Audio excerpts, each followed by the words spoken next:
Laziness is considered a sin in most religions, but what if a group of heretics rejected their religion's efficiency cult? They could have a great time, but would also be in grave danger from mainstream believers. Some of the lazy people would refuse to fight, and whether the leader himself fights or flees will be decided by you, the viewers. Bilhat is a religion that was born in the inefficiency and wastefulness of a crumbling empire. Its prophet proselytized the virtues of work and efficiency, having seen a godly creature in a dream. It consisted of human souls merged into a single shared intellect. The divine told him that every one of them needs to grow and be the best version of themselves to achieve holiness. That's how the religion's dogma took shape. Special groups of scholars were formed. They later evolved into schools and universities of the kingdom, and local communities built their own temples focused on contemplation and growth. Some believers found the universities to be the primary source of divinity, while others prioritized their local temples and personal matters. But one group went a step further and questioned the efficiency principle itself. The story starts with Hiwot, the assistant to the library's custodian in one of the universities. He was a devout Bilhat believer and a diligent helper. It was a difficult time for the institution, as it was working on a cure for an ill king. The monarch was also a friend of the rector, so everything needed to be perfect. But one day, having sorted papers all night, the assistant felt unwell. When Hiwot climbed a ladder to get to the higher shelf, he fell. All people present came to help, and a big crowd emerged. Amidst the chaos, someone stole the custodian's key. The key to the most important chest of the university, containing clues to the experiments and research regarding the king's illness. This key was returned the same day, and thus barely anyone noticed this incident until the next day, when dozens of rats were found inside the chest eating the parchment. The rest of the cure's story is covered in another chronicle, but what's important is that the custodian said that the key was stolen during the chaos and someone used it to plant rodents at night. And although barely anyone believed him, Hiwot did.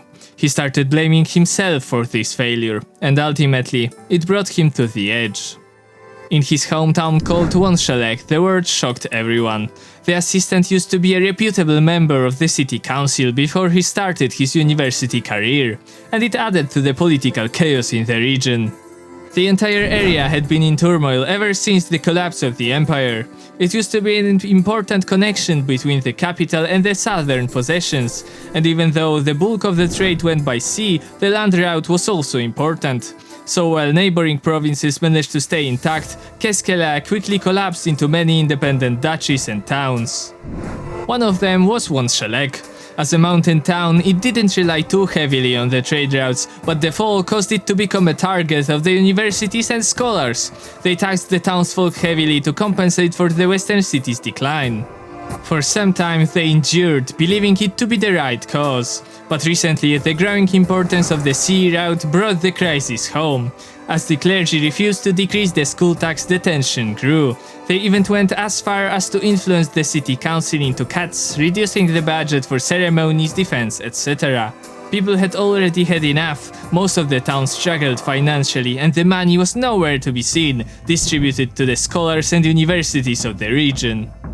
Even higher taxes were instituted for people with more wealth, causing the rich to pretend they were poor. They met for secret parties that the clergy couldn't know about, otherwise they would be taxed even further. News of the death of their townsman far away caused by overwork fell on fertile ground. Everyone had grown sick of the theft, but only one man had the courage to publicly rebel. A priest called Lenoto has been fed up with the requirements that schools put on their scholars. He thought that in a quest for meaning, they fell prey to the same issues that the empire had. They were doing a lot of unnecessary work in the name of progress. In his opinion, the divine in the prophet's dream wasn't talking about striving for perfection through pure effectiveness. Instead, it meant being competent and effective only in things necessary to survive. The rest of the time could be spent on relaxation and being lazy. He also failed a university examination, which might have worsened his grudge. So when he heard the news and listened to the people of the town, he decided it's his time. One day, during the temple contemplation, Lenoto interrupted everyone and began an inspiring speech. Brothers, What are we doing? Why are we sitting in silence? Why do we waste the time that we could spend feasting and making use of the life the divine bestowed upon us? People were shocked, but some townsmen joined him and went to the streets to celebrate. Even though the clergy protested, the entire town spontaneously organized a feast. They were joined by the city guards, and the party even spread to feast in the school's contemplation room. During the hard times, clergy used to tell everyone to pray and contemplate more. Only some secret gatherings had fun, skipping prayer under a false pretense of work. Soon, the council voted to abolish the school and replace it with a public place to party and rest. The people were commanded to only do the necessary things. Compulsory public works and the school tax were abolished, and the titular lord of the city, Menfusu, at first weary of the religion, had no choice but to convert and expel the Bilhat clergy. The scholar that died in a faraway land became a martyr.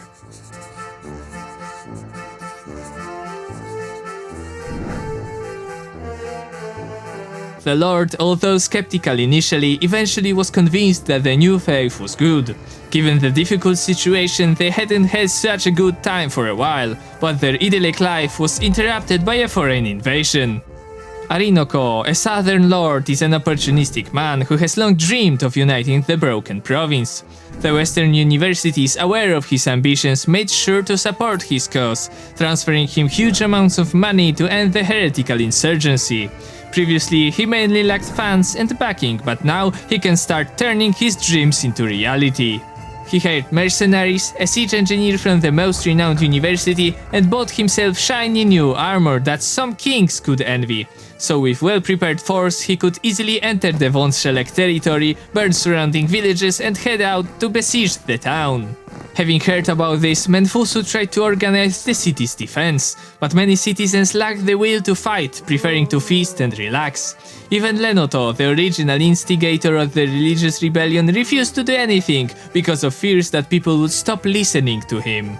Even though they realized it could end their idyllic life, they refused to fight because it was easier. The Lord was left alone with a small garrison of loyal soldiers. With this, he most certainly won't be able to defend the town, so what shall he do? The choice is yours. First option is for him to try even harder to convince everyone to fight. He will probably fail, but maybe, just maybe, if he somehow gets Lenoto on his side, the rest will follow. Second option is to take the town's feast budget and spend it on mercenaries. Maybe they couldn't be hired in time to increase the garrison, but a new army could be formed outside, and the siege defense could be changed into a hammer and anvil strategy. This way, citizens can still relax, but taking their money will certainly upset them. And the last option is to just abandon the lost cause, steal the money, and go fulfill his new religion's goal somewhere safer.